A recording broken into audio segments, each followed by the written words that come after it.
हो म्हणू की बंधू भगिनीनं म्हणू, असं यातलं राजकीयदृष्ट्या कुठलं योग्य आहे? मित्र हो, स्त्री पुरुष मित्रांनो.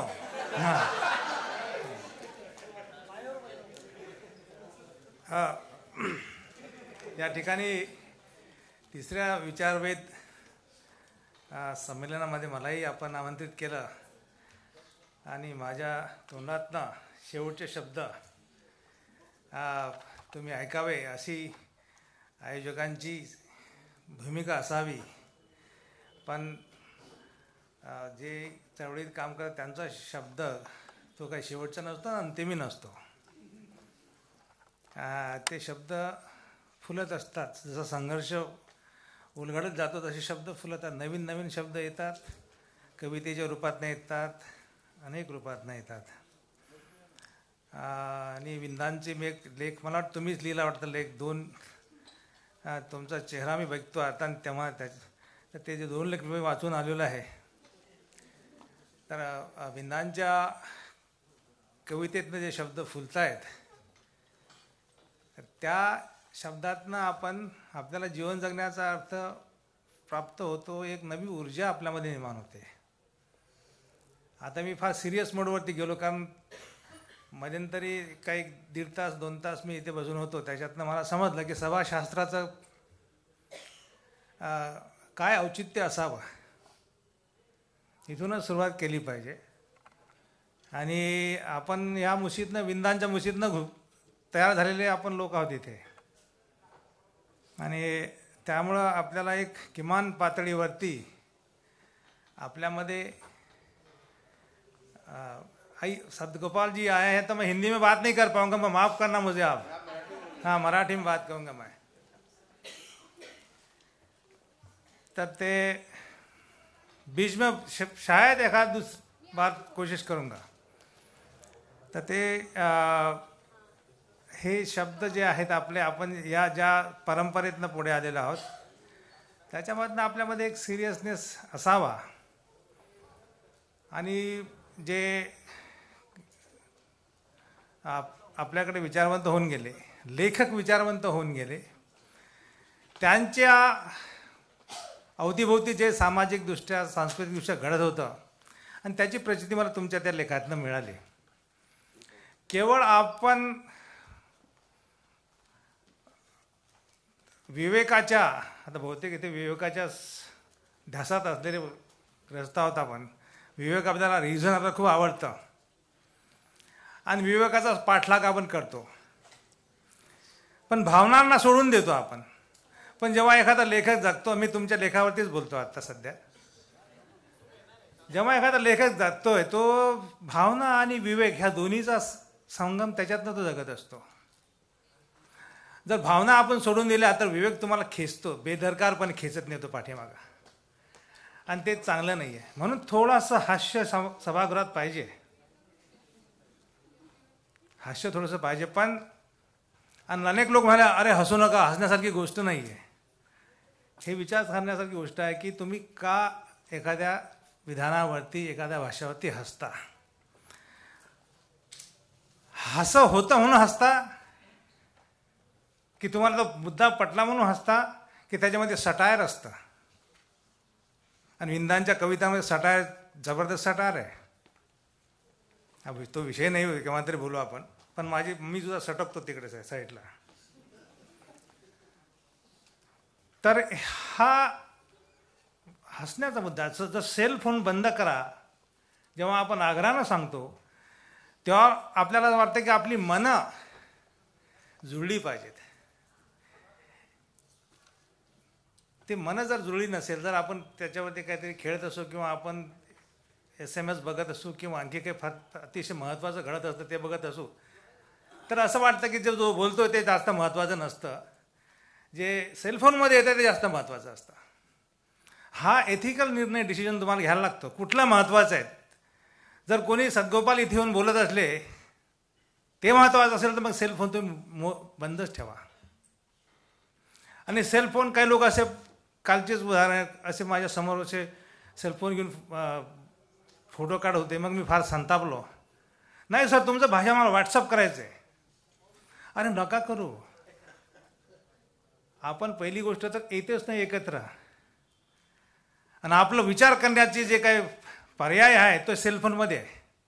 इकडे यायच्याऐवजी 2 मिनटं काहीतरी मिळालं रे सेलफोनवरती, त्याच्यातच आपली भूक भागते. म्हणजे मी ते मग जेव्हा मी पहिल्यांदा एडिट लिहिलं EPWचं, ते बहुतेकाने वाचलं असेल किंवा वाचा जरूर. 2 मिनिट्स मॅगीसारखा आपला विचार झाला आहे. आपला गहन प्रश्न असेल स्त्री पुरुषांच्या मुक्तीचा वाचचा जर असेल, आणि तो इतिहास आपण जर सगळे स्त्री पुरुष इतिहासाच्या प्रश्नामध्ये बंदिस्त झालेला असो अनेक वर्ष, तर त्याची सोडवणूक 2 मिनिटात कशी का होऊ शकेल हो? त्याचा उकल कसा काय 2 मिनिटात? 2 मिनिट्स मॅगीसारखा आहे का प्रश्न तो? नाही. इथं येऊन साकारल्यानं जसं विश्वंभर चौधरींचं टी व्हीवरचं भाषण नाही म्हणत मी, त्यांचा हस्तक्षेप अतिशय माफक, चोखंदर, डायरेक्ट, भेदणारा, सर्जिकल टाईपचा तो असतो विश्वंभर चौधरी. त्यामुळं असे सुद्धा आपल्याला पाहिजेत जेव्हा मरगळ येते तेव्हा. म्हणून सर्वसामान्यपणे हसण्याचा जो परिणाम आहे, त्याचं जे हे आहे, म्हणजे त्याच्यावर दुसरी बाजू आहे. आपण जो व्यक्ती भाष्य करतो त्याच्यावरती हसत नाही, पण त्याच्या अनुषंगानं ज्या संस्थेनं, व्यवस्थेनं, राज्याने आपल्याला तसं भाष्य करण्यास भाग पाडलं, त्या राज्यावरती हसत असतो आपण. त्याला सटायर म्हणतात, डिफ्लेक्शन. तुम्ही डिफ्लेक्ट करता, तुमचं टार्गेट तुमचं असतं संस्था, व्यवस्था, राज्य, जे बेरोजगार, ज्यांनी आपल्याला बेरोजगारी दिली, ते तुमचं टार्गेट असतं, त्यासाठी तुम्ही हसता. ते सटायर आहे.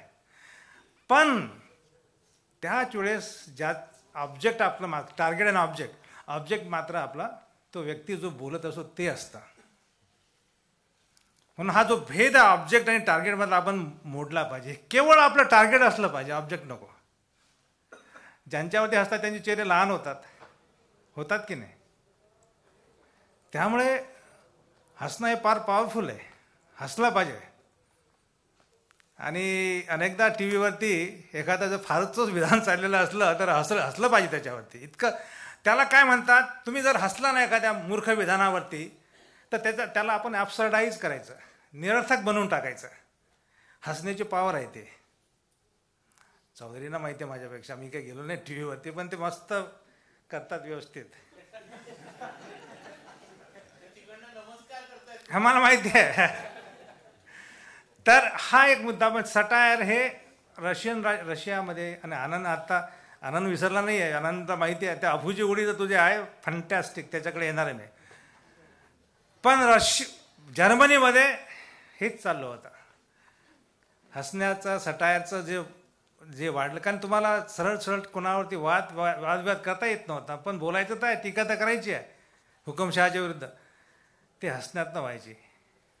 हा असे मुद्दे आहेत. म्हणून हा एक छोटासा सभाशास्त्राचा एक भाग म्हणून मी आपल्या पुढे मांडला. कारण मी आता मध्यंतरी मला आवडतं ते आपसात बोलणं वगैरे, आणि पण त्याला काहीतरी एक शिस्त पाहिजे ना. कारण सारखं कोणतरी डॉमिनेट कसेल एखादं चर्चा, तर मग तेही बरोबर नाही आहे. त्यामुळे कुठे तिथे अध्यक्ष म्हणून जो असतोय तो पाहिजे तिथे कधी कधी. आणि लोकशाहीमध्ये एखादा अध्यक्ष असणं आवश्यक असतं, कारण तरी फार लोकशाही झाली तर फार ती अडचणीच असते. हा एक मुद्दा मला सांगायचा होता. अतिशय महत्त्वाचे मुद्दे निघालेत. ते मुद्दे मांडत असताना अभ्यास पूर्ण होते. काही मुद्दे अनुभवातनं आले, नॅरेटिव्हमधनं आले मुद्दे, पण ते महत्त्वाचे मुद्दे होते. कमी महत्त्वाचे होते असं म्हणत नाही. केवळ कोणी फारच शास्त्रशुद्ध पद्धतीनं अध्ययन केलं त्यातनं सिरियसपणा सिद्ध होतं असं नाही आहे. नॅरेटिव्हमधनं होतं. म्हणजे आपण सांगतोय, ऐकवतो, त्या ऐकण्यामधून सुद्धा छोट्या अनुभवातनं आपण सांगतो. 2-3 अनुभव लोकांनी सांगितले, ते सुद्धा महत्त्वाचे आहे. आणि पिक्चर तुम्ही दाखवलं त्या एक कुठल्या तरी याच्यामध्ये, ती मुलगी लाईन टच करायला बघते हुतुतूमध्ये, बाकीची तर पाठीमागं ओढतात, पण ती लाईन पार होते.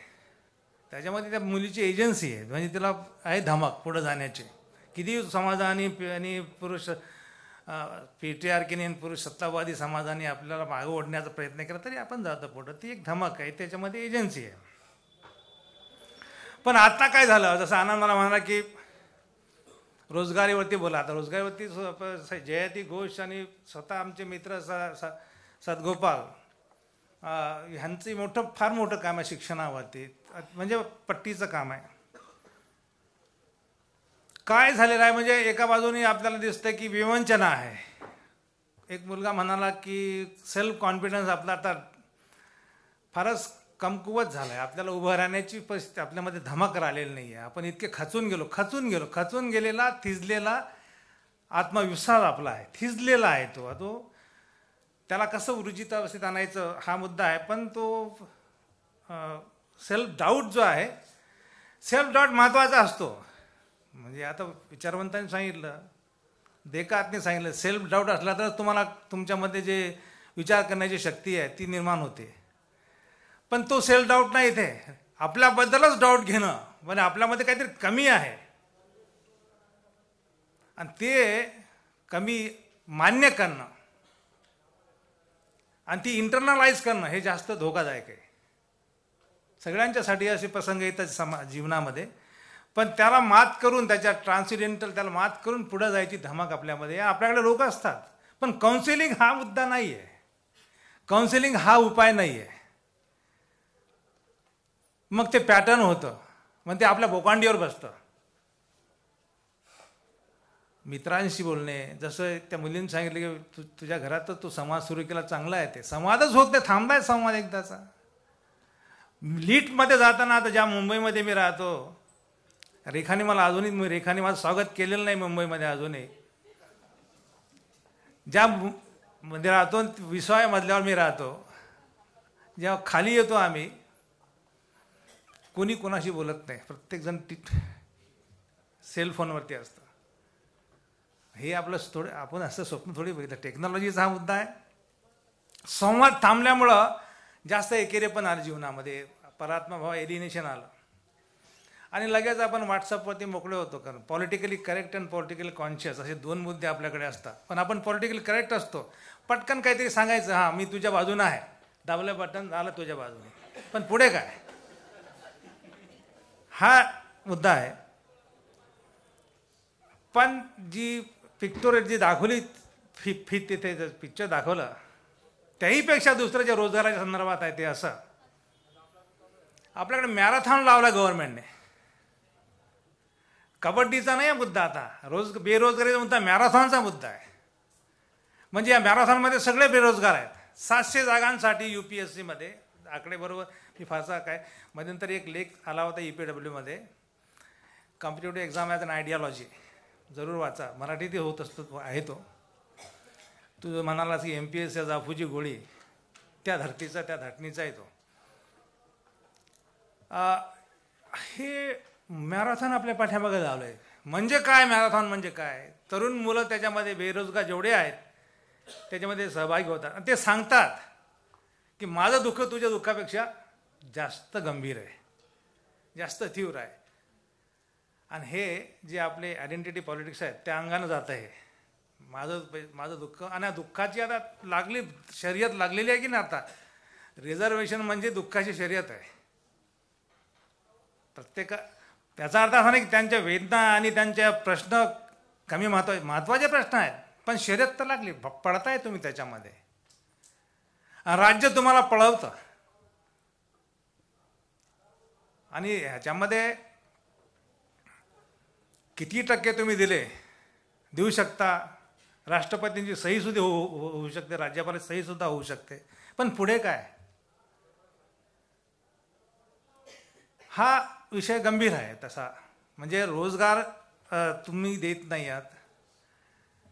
खाजगी क्षेत्रामध्ये रिझर्वेशन आणण्याचा जो प्रयत्न आहे, याचा अर्थ असाच आहे की तुम्ही मान्य करता की सरकारी क्षेत्रामध्ये जागा नाही आहेत, रोजगार नाही आहे.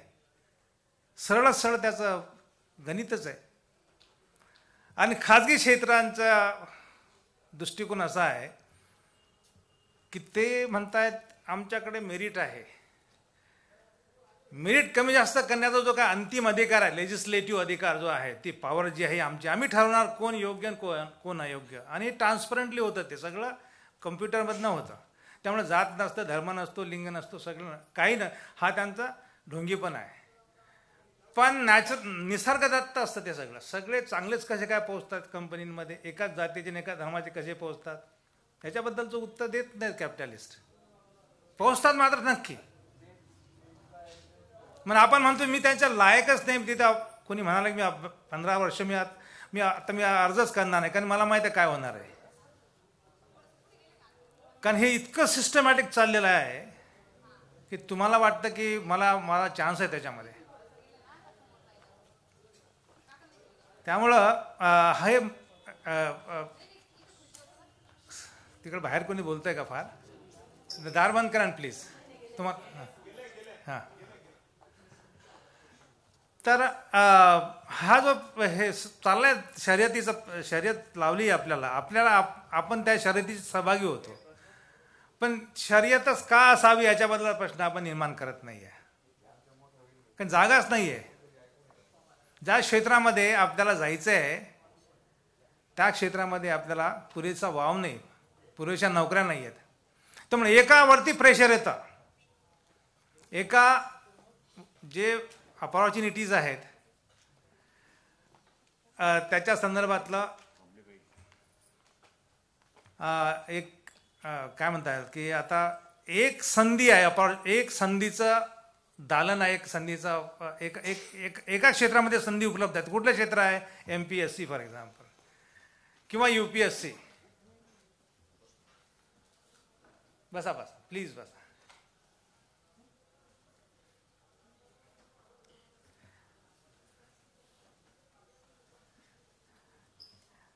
तर आपल्याला असं दिसतं की हे एकाच ठिकाणी का लोक सगळे जित्राब आपले घरचं सगळं विकून वगैरे इकडे पुण्यात येतात किंवा दिल्लीमध्ये त्या देशामध्ये 2 ठिकाणी फक्त चाललेला संघर्ष, 2 ठिकाणी फक्त हे आहेत त्याची स्थळं आहेत. एक तर आहे कोटा राजस्थानमध्ये, दुसरं अशोकनगर मुखर्जी नगर दिल्लीमध्ये.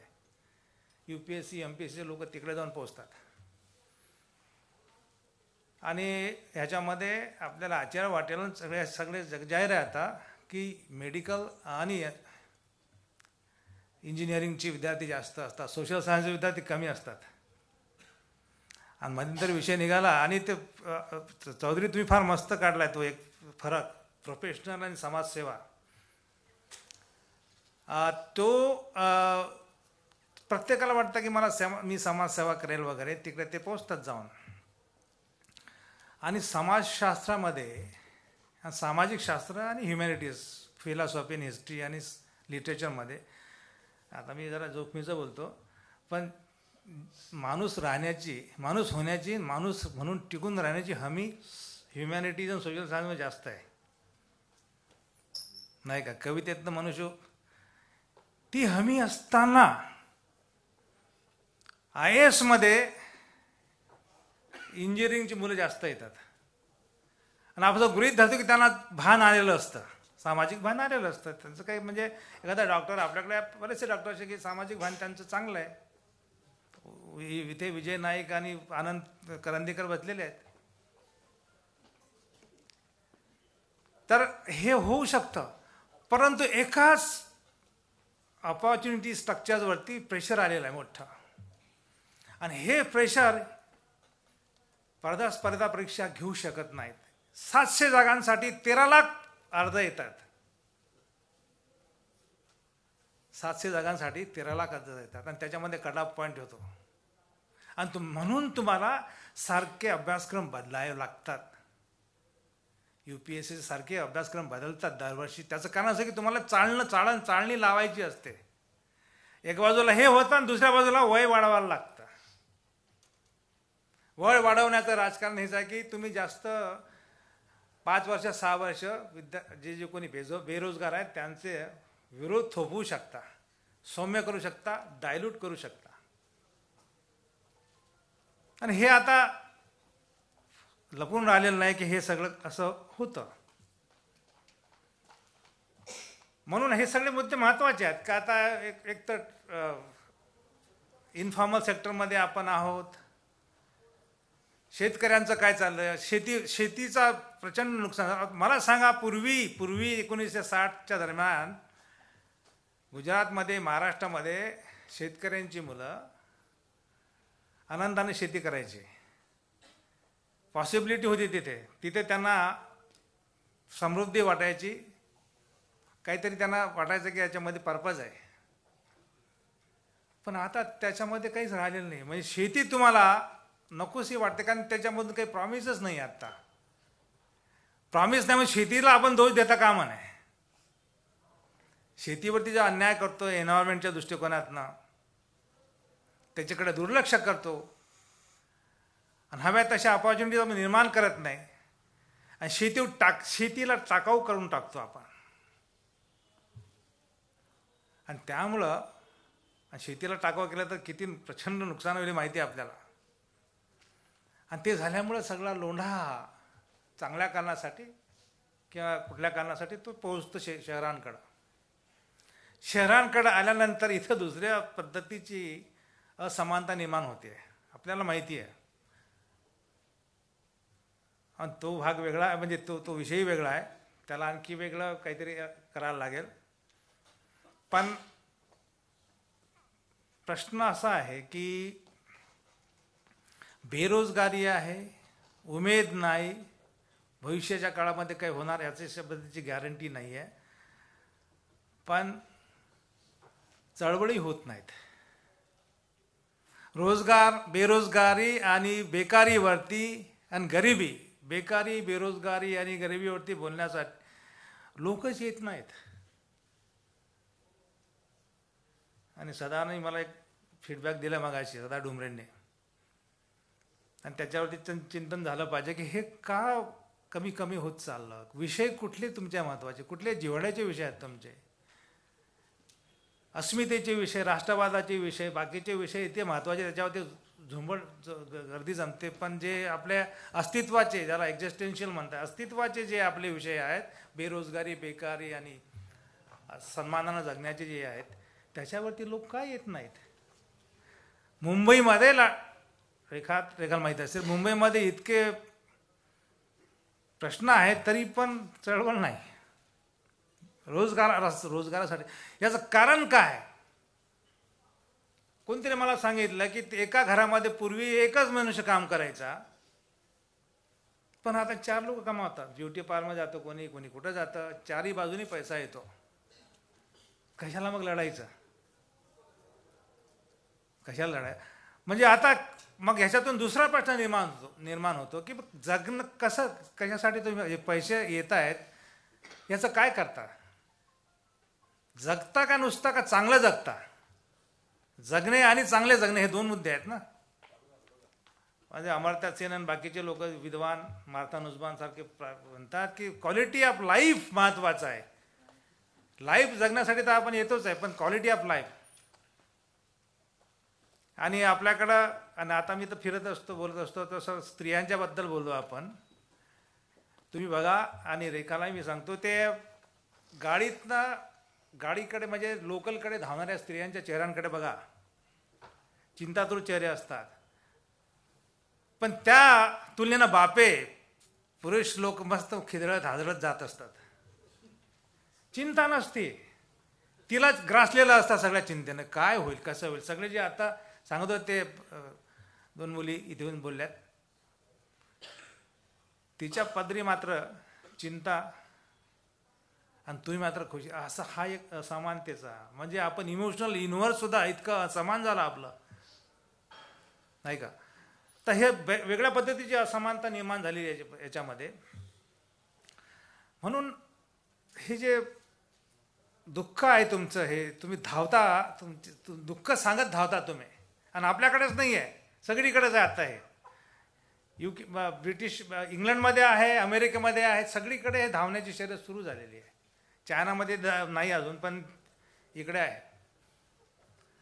पण आता एका रेषेवरती आणू शकतो का आपण ह्या लोकांना जे धावतात. त्यांचे दुःख सारखीच आहे, जे राखीव जागा मागतात त्यांचे दुःख सारखेच आहेत, त्यांना सुद्धा विवंचन आहेत. पण त्यांना एका रेषेवरती आणण्याचं जे काही, एका रेषेवरती आणण्याचं म्हणजे काय, ते त्यांचं राजकीय भान, सामाजिक भान एक कसं होईल.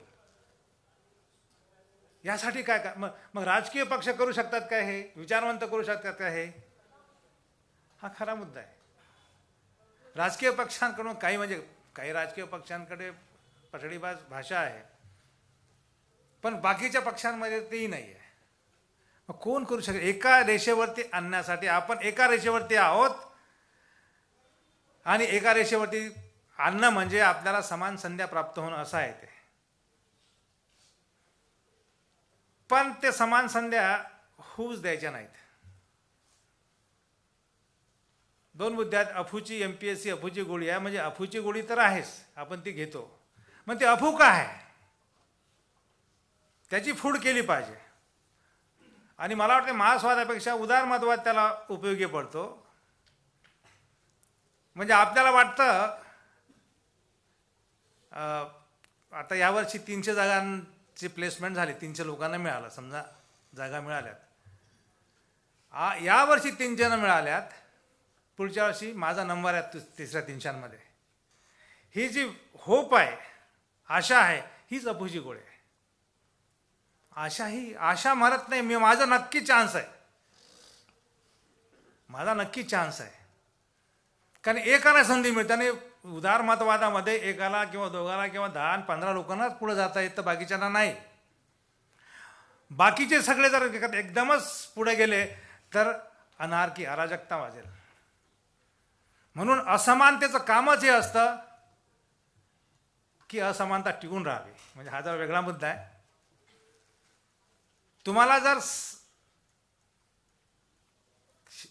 मार्केटमध्ये समानता पाहिजे असेल, ज्याच्या कोणाकडे म्हणजे मार्केटमध्ये काय, मार्केटचा धंदा आता तर आहे, मार्केटचं फारच वैश्विक, त्याचं वैश्विक चारित्र्य आहे. काय वैश्विक चारित्र्य आहे?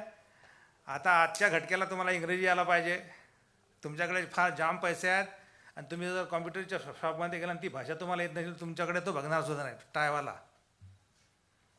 तो भाषेचं महत्व है. भाषा म्हणून पहिलीपासून अनिल जी पहली क्लास से आपको इंग्लिश पढ़ना जरूरी है, क्योंकि आप you can be a very enlighten consumer. वो है सब एक, फिर पहली से और सब कर रहे. पहिली गोष्ट म्हणजे भाषा पाहिजे. दुसरी गोष्ट तुम्हाला पैसे पाहिजेत. हे सगळं वैश्विक आहे, त्याच्यामध्ये जात पात असं काही नाही आहे. कधी कधी होतं आपल्याकडं, पण तो सर्वसामान्यपणे आहे. ही समानता आहे. ही समानता जी आहे, जी आपल्या दृष्टिकोनात भ्रमात टाकणारी समानता आहे. पण ती समानता टिकून राहण्यासाठी असमानता आवश्यक आहे. तो एक संबंध असमानता आणि समानतेमध्ये. आणि UPSCच्या आणि MPSCच्या क्लासमध्ये शिकवलं जात नाही. जात आहे? सॉरी, नाही, मला वाटतं कोणी म्हणतं काय. तर ते हे जे असमानतेचं तत्व जे आहे, त्याला ते आवश्यक आहे या संस्थेमध्ये, या सिस्टममध्ये. पण जसं विद्वानांनी सांगितलं, जास्त असमानता निर्माण झाली तर संस्थेला धोका आहे, आणि फार समानता निर्माण झाली तरी धोका आहे, नाही का? म्हणून त्याच्यामध्ये अंतर ठेवायचं. आणि भास्कर घोडे म्हणतात न्यून्य पूरक. आणि भास्कर घोडेंनी फार मोठे योगदान दिलं आपल्या मराठीला. नवीन भाषा म्हणजे मॅथमॅटिक्स सारखी ती. आणि विंदांचं मॅथमॅटिक्स तुम्ही सांगितलं आम्हाला लेखातनं. तर हे ठेवायचा, यालाच अफू म्हणतात. इम्बॅलन्स कायम ठेवायचा. दोन माणसांना पुढं करायचं, कोणाला पारितोषिक द्यायचं, कोणाचा सत्कार करायचा, कोणाला किती मोठा झाला त्याचं वाजागाजा करायचा, हे सगळं हे चाललेलं असतं. आणि ह्यालाच अफू म्हणतात की तुम्हाला मान्यच होत नाही, की तुम्ही गुंगत जाता त्याच्यामध्ये, की हे शक्य आहे. आणि त्यामुळे ही स्पर्धा लागते, मॅरेथॉन त्यामुळे लागते. पण मॅरेथॉनच का लागावे? जीव घेऊन मॅरेथॉन का लागावे? क्लेशदायक मॅरेथॉन का लागावे? असा गंभीर प्रश्न आपण विचारत नाही. राजकीय पक्षांनी विचारला का विचारत नाही हे, पण ते ह्या पातळीचं प्रबोधन होऊ देत नाही आपण, कारण ते आपल्या गैरसोयीचं असतं. अशा पद्धतीनं आपण बांधत न्यायला पाहिजे तरुणीतला. आपण एकदमच तो ॲडहॉक पद्धतीनं बांधतोय, आज घोषणा करायची, उद्या. तसं होत नाही. आणि त्यामुळे ते एका रेषेवरती येणारच नाही, कारण आपलं ॲडहॉक पद्धतीचं असतं त्यांच्याकडे बघणं. त्यामुळे हे प्रश्न जे आता मुलं हात वरून करतात ते त्याचं धोत्य काय ते त्याचं लक्षण आहे. हे फार म्हणजे हे फार अकॅडॅमिक नाही म्हणत मी, पण जीवन जगण्याच्या व्यवहारातनं आपल्याला ते दिसतं ना, नाही का. बांधत कसं नेणार, स्त्रियांचा प्रश्न अतिशय वेगळा आहे असं तुम्ही जेव्हा म्हणताय. आणि जबान संभाल के एक शब्द असतो, पण जेव्हा आपण बोलतो तेव्हा आपण किती संवेदनशील असतो स्त्रियांच्या प्रश्नाबद्दल, तो मुद्दा एक आहे. म्हणून एक मॅरेथॉन लागलेला आहे, आणि मॅरेथॉन लागणं हे चांगलं लक्षण आहे असं म्हणतात भांडवलशाहीचं. जग तो त्याच्या पद्धतीने तो पहिला येतो, तुम्हाला काय अडचण आहे, त्याच्यात कुवत आहे, त्याच्यात मेरिट आहे, तो येतो पहिला, तुम्हाला काय म्हणणं. आता होर्डिंग लागलेत, मी कोल्हापुरातनं आलो आज सकाळी, होर्डिंग लागलेले आहेत. तू म्हणतात सर ते 50% नाहीच ते चौधरी, आता 95च्या पुढेच बोर्ड लागले. तर आमच्या कॉलेजचा निकाल 95%. आता कुठलं मेरिट त्याच्यावरती फार लिखाण झालं, लोकांनी त्याला खड्ड्यात टाकला सुद्धा मेरिटला, याला काही अर्थ नाही आहे. कचऱ्याच्या कुंडीत टाकलं मेरिट शब्दाला, आणि त्याच्यावरती चर्चा होऊ शकेल. पण हा एक मॅरेथॉनचा मुद्दा आहे, आणि त्याला धरून आपण काय विचार करतो हा एक दुसरा मुद्दा. मॅरेथॉन चांगलं नाहीच असंच म्हणायला लागेल, कारण ते फार जीवघेणं आहे. उद्ध्वस्त होतात लोक मॅरेथॉनमध्ये, आणि ते इतके उद्ध्वस्त होतात की मग स्वतःवरचा विश्वास जातो, मग काय म्हणतात त्याला नर्वस ब्रेकडाऊन होतो, आणि मग काउन्सिलिंग सुरू करायला लागतं वगैरे. अमेरिकेत आपल्या इथली मुलं जातात काउन्सिलिंग करण्यासाठी अमेरिकेमध्ये, आपल्या इथले ते रात्रंदिवस त्यांना काउन्सिलिंग करतात अमेरिकेमध्ये. काय म्हणजे काय आहे की गब्बर सिंगच्या सिनेमामध्ये गब्बर सिंगच म्हणतो काय असं आहे, प्रश्न निर्माण करायचे ना आपणच सोल्युशन द्यायचं, म्हणजे त्याला गब्बर सिंगच म्हणतो मी. गब्बर त्या गावात येतो म्हणतो शोलेमध्ये की गब्बर के ताप से कौन बताता है, बचा सकता है खुद गब्बर. अरे बाबा तूच तर ताप देतोय, तर तू कसा बचावणार. अशी परिस्थिती आपली आत्ता आहे या घटकेला. हा झाला मुद्दा. दुसरा मुद्दा जो चौधरी म्हणाले त्याप्रमाणे प्रोफेशनलिझम आपल्याकडे आलेलं नाही. आपण तर फारच गोंडस नाव देऊ त्याला समाजसेवेचं. आणि विजय चहा पिताना ती एक शंका काढली त्यांनी, जर आपण MPSCमध्ये प्रयत्न करणारे UPSCमध्ये प्रयत्न करण्याना आपण जर दूषणं देत गेलो कडेपर्यंत, मी कडेपर्यंत शब्द वापरतो, कडेपर्यंत जर आपण दूषणं देत बसलो तर मग आपल्याला राज्य संस्थेवरचा ब्युरोक्रसीवरचा विश्वास जाईल. या देशामध्ये जर आपण सिव्हिल सोसायटीच्या ताब्यामध्ये जर दिले सगळे प्रश्न, स्त्रियांचे, दलितांचे, आदिवासींचे, सगळ्या शेतकऱ्यांचे, काय होईल सांगा. त्यासाठी सिव्हिल सोसायटी आपला समाज सुज्ञ पाहिजे. पण याला तर ग्रासलेला आहे, जातीयवादानी आणि पुरुष प्रधानतेने सगळ्यांनी ग्रासलेला आहे. मग कोण आपल्याला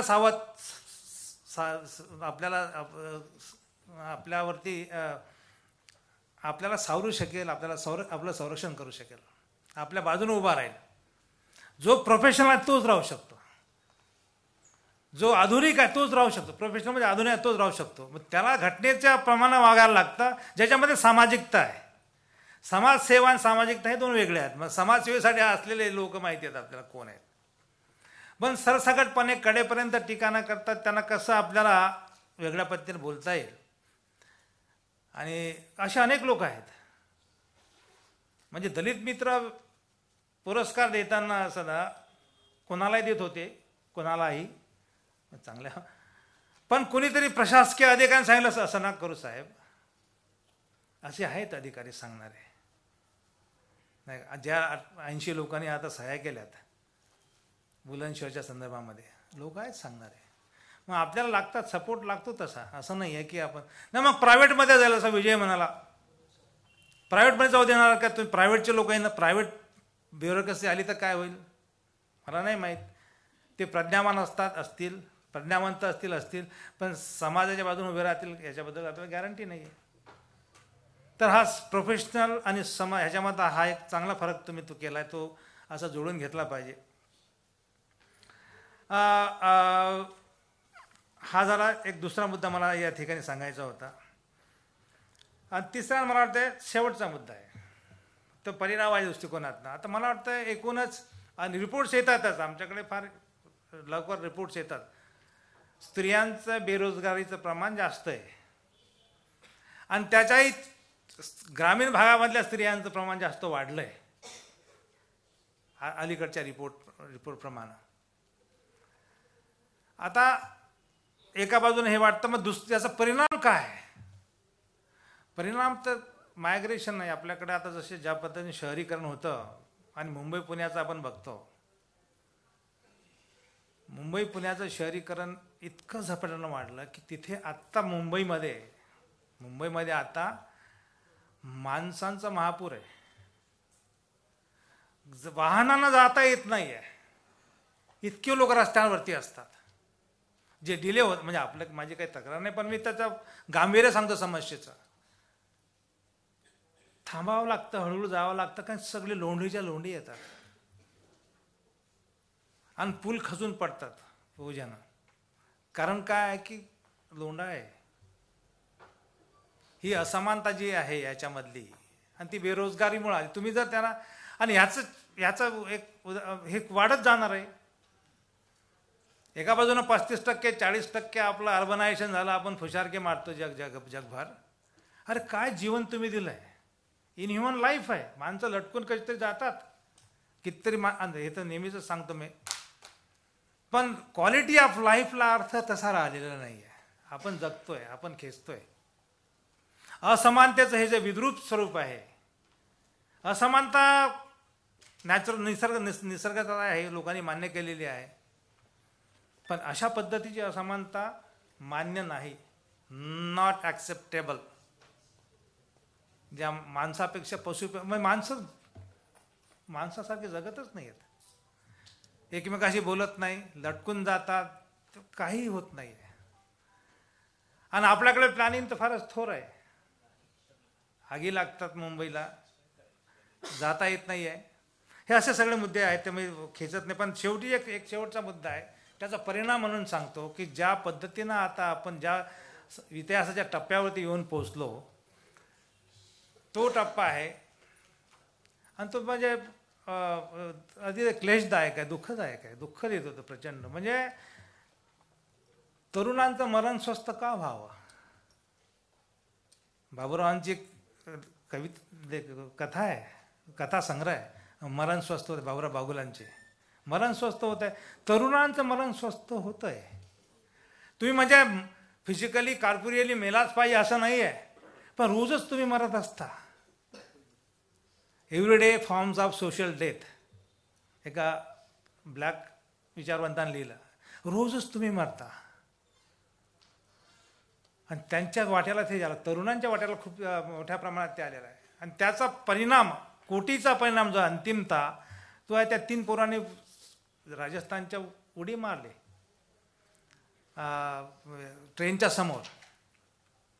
आणि त्यांनी दिलं की एक तर घरी जाता येत नाही, आईवडिलांना तोंड दाखवता येत नाही, इकडे उमेद नाही, काय करायचं राहून. आणि त्यांनी लिहिलं प्रत्यक्ष. असं या समाजामध्ये आणि या देशामध्ये आपल्याला दिसतं की काय मरण स्वस्त होतं तरुणांचं. उमेदीचा काळ आहे, उमेदीचा काळ आहे. आणि तुम्ही म्हणाल तसं चौधरी, हे निर्णय घेता येत नाही, डिले होता. अरे माणसाला माणूस म्हणून काहीतरी जगावं लागतं, त्याला काही गोष्टी वेळेवरती व्हायला लागतात, त्यालाच तो एक पूर्ण अर्थ प्राप्त होतो. पण त्याच्या वाट्याला ते सुद्धा नाही तरुणाच्या. आणि हे एका बाजूला असं चाललेलं आहे आणि दुसऱ्या बाजूला फक्त इशारा करतो पुढच्या वेळेस, पुढच्या याच्यामध्ये बघा तुम्ही. पण जे आंतरराष्ट्रीय संस्था आहेत त्यांचं बेरोजगारीकडे बघण्याचा दृष्टिकोन, असमानतेकडे बघण्याचा दृष्टिकोन आणि बेकारीकडे बघण्याचा दृष्टिकोन हा वेगळा आहे. आपल्याला काय वाटतं, टोकाचं आपला विचार असतो, टोकाचा म्हणजे असा एक घाव दोन तुकडे असा विचार आहे, कॉग्निटिव्ह डिव्हिजन असा आहे तो. पण वर्ल्ड बँक सारखे लोक काहीतरी संज्ञा, काही असे शब्द टाकतात ना की तुम्हाला त्याचा इंटरसेक्शनॅलिटी फॉर एक्झाम्पल, हा शब्द टाकला, काहीच कळत नाही. आणि हे सगळे त्यांच्या रिपोर्ट्समध्ये असतात. तुम्ही झुंजत बसा, आमच्यासारखे विद्वान तिथे जाऊन त्याची पुन्हा फाडाफोड करतात, तोडातोड करतात, ते छापतात वगैरे. पण शेवटी मुद्दा असा आहे की ज्या लोकांबद्दल तुम्ही लिहिता, मैथमेटिक्स का मुद्दा है. अनिल जी, मैं मैथमेटिक्स अभी बताने जा रहा हूँ. मैथमेटिक्स का ये हिंदी में नहीं बोल पाऊँगा, मराठी में ठीक से बोल नहीं पाता हूँ मैं अभी भी. की मॅथमॅटिक्स मध्ये आता आपल्याला जे दुःख आहे, म्हणजे हे जे चाललेलं असतं संशोधन, गरिबीवरती, बेकारीवरती, शेतकऱ्यांच्या आत्महत्यांवरती, हे सगळं कसं दुर्बोध होईल, दुर्बोध भाषेत कसं लिहिला जाईल त्याचाच प्रयत्न होतो. पण जो शेतकरी आत्महत्या करतो त्याला ते कळायला पाहिजे. तो सुद्धा एक मोठा विद्वान आहे, त्याला सुद्धा भाष्य करण्याचा अधिकार, आणि त्याच्यामध्ये ती कुवत आहे लागणारी. त्याला तुम्ही इतकं दुर्बोध करता. हे जे फॉर्म्युलेज येतात मॅथमॅटिक्समधनं, आणि त्या फॉर्म्युल्यामध्ये तुम्ही त्याचं दुःख बंदिस्त करता, कोतं करता. गणितामध्ये तुम्ही कोणाचा दुःख सामावून घेऊ शकता का? त्याचा काय उपयोग आहे मला सांगा. आकड्याबाजीचा काय उपयोग आहे? त्या शेतकऱ्याला कळलं पाहिजे. हा विवरणाचा, विवेचनाचा आणि एकमेकाला समजावून घेण्याचा, एकमेकांशी शेअर करण्याचा मुद्दा आहे. गणित त्याच्या पुढे मांडलं तर काय शेअर करणार तुम्ही? तसंच गणिताला मी सुद्धा पडतोय, मी अजूनही गणिताला घाबरतो. पण गणितात तुम्ही बंदिस्त करता. सगळं दुःख, सगळ्या विवंचना, सगळं क्लिष्ट जे आपलं जीवन आहे, भोग आहे, तो त्याच्यामध्ये बंदिस्त करता, जेणेकरून त्या लोकांना कळू नये. एक पद्धतीची कॉन्स्पिरसी आहे बरं. भोजड भाषेत लिहिणं, संकल्पनात्मक भाषेत लिहिणं कॉन्स्पिरसी आहे. त्यामुळे लिटरेचरला फार मोठा वाव आहे, नाही का? तर हे आपण बहुतेक जेव्हा सेमिनारमध्ये येता, तुम्ही असं बोललं पाहिजे आणि आपले वेदना, दुःख सांगले पाहिजेत. आणि हे केवळ इथे नाही, जिथे जिथे तिथे सांगितलं पाहिजे. आपण वर्गामध्ये असाल, कुठं पापाच्या तिकटीवरती असाल, म्हणजे कोल्हापुरात किंवा इथेच कुठेतरी असाल, तर ते तुम्ही करा. आणि आनंदराव, तुम्ही मला बोलावलं, कुठे गेले? आनंद गेला बाहेर, हा तिकडे बसलाय. हां, त्या बोलावलं आणि मला संधी दिली इथे बोलण्याची, आणि मी मनापासून बोललोय. त्याबद्दल सगळ्यांचे धन्यवाद.